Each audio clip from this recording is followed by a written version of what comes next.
Praise the Lord. ஆண்டவராகிய இயேசு கிறிஸ்து நாமத்திலே உங்களை வாழ்த்துகிறேன். தேவனுடைய பிரசன்னமும் கிருபையும் உங்களோடு இருப்பதாக. அருமையானவர்களே, 1 சாமுவேல் 26:25 நீ ஆசீர்வதிக்கப்பட்டவன், நீ மேன்மேலும் பலப்படுவாய், கர்த்தருக்கு பெரிய காரியங்களை செய். என்ன அழகான வசனம் பாருங்க. நீ ஆசீர்வதிக்கப்பட்டவன், நீ நானும் ஆசீர்வதிக்கப்பட்டவன். அருமையானவர்களே, ஒருவேளை நீ நினைக்கலாம், நான் சபிக்கப்பட்டவன், சாபத்துக்குரியவன், எனக்கு ஏன் இப்படி நடக்குது, எனக்கு ஏன் இந்த தலையெழுத்து அப்படி ஒருவேளை நீ புலம்புகிற ஆளாக இருக்கலாம். உனக்கு ஒரு நல்ல செய்தி, நீ ஆஸ்வதிக்கப்பட்டவன். தேவனுடைய கரம் உங்களோடு இருந்தால், தேவனுடைய சிநேகம் உங்களோடு இருந்தால், நீ இறை அன்புள்ளவராக இருந்தால், இறைவனை நேசிக்கிற ஆளாக இருந்தால், உங்களுக்கு ஒரு செய்தி, நீ ஆஸ்வதிக்கப்பட்டவன். கர்த்தரை தெய்வமாய் கொண்ட ஜனம் பாக்கியமுள்ள ஜனம். நீங்கள் தேவனை நீங்கள் ஆராதிக்கிறவர்களாக, நம்புகிறவர்களாக, வழிபடுவதாக இருக்கிறபடினாலே நீங்கள் ஆஸ்வதிக்க. நீங்கள் உணரணும், நான் ஆஸ்வதிக்கப்பட்டவன்.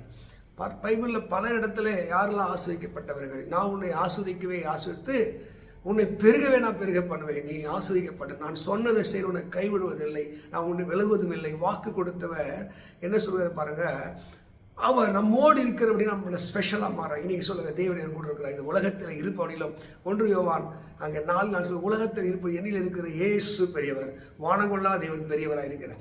இன்றைக்கு இந்த சவுல் என்கிற ஒருவன் தாவீதை கொல்லும்படி துரத்தி கொண்டே போகிறான். 2 முறை தாவீது கையிலே சவுல் மாட்டிக்கொண்டும் சவுலை தாவீது கொள்ளவில்லை. அப்போ நான் உனக்கு தீங்கு செய்யாதிருக்க நீ என்னையே துரத்துறீங்க அப்படின்னு சவுல் கிட்ட பேசும்போது, சவுல் கொல்ல வந்த வாயிலே வருகிற வார்த்தை, நீ ஆஸ்வதிக்கப்பட்டவன், நீ மேன்மேலும் பலப்படுவாய், நீ கர்த்தருக்கு பெரிய காரியங்களை செய்வாய். உங்களை பட்சிக்கிற இடத்திலிருந்து பட்சணமும், பலவான இடத்திலே மதுரை வரும். நீ அழுகிற காலம் மாறும், கண்ணீர் காலம் மாறும், எதிரிகளுக்கு பயந்து ஓடின காலங்கள் மாறும். இதைத்தான் இந்த வசனம் தெளிவாக சொல்லுகிறது. நீ ஆசீர்வதிக்கப்பட்டவன், நீ மேன்மேலும் பலப்படுவாய். இப்ப இருக்கிறத விட மேன்மையான ஒரு அந்தஸ்து, உயர்வை தேவனுக்கு தருவார். நீங்கள் சோர்ந்து போயிருக்கலாம், பலவீனப்பட்டிருக்கலாம், டயர்டாயிட்டு இருக்கலாம், உங்கள் வாழ்க்கையில் ஐயோ இதெல்லாம் சாத்தியம் புலம்புகிறவனா இருக்கலாம். உங்களுக்கு வருகிற நல்ல செய்தி, நீ மேன்மேலும் பலப்படுவ, கர்த்தருக்காக கூட நீ பெரிய காரியங்களை செய்வ.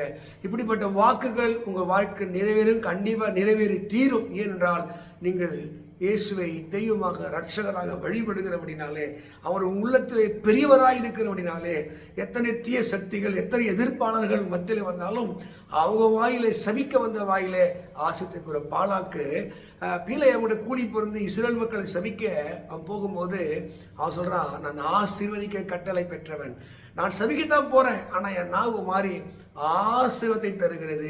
இஸ்ரவேலை ஆசீர்வதிப்பது கர்த்தருக்கு பிரியம். உன்னை என்னை கர்த்தருக்கு பிரியம். மக்களே, நீ சோர்ந்து போகாது, கலந்து போக, உனக்குள்ள பேசிக்கொள்ளுங்க. நீ ஆத்துமாவே, நீ ஏன் கலங்குற, நீ ஏன் தயங்குற, நான் நம்புகிறது என் அப்பா இயேசுவாலே வரும் சொல்லி பாருங்க.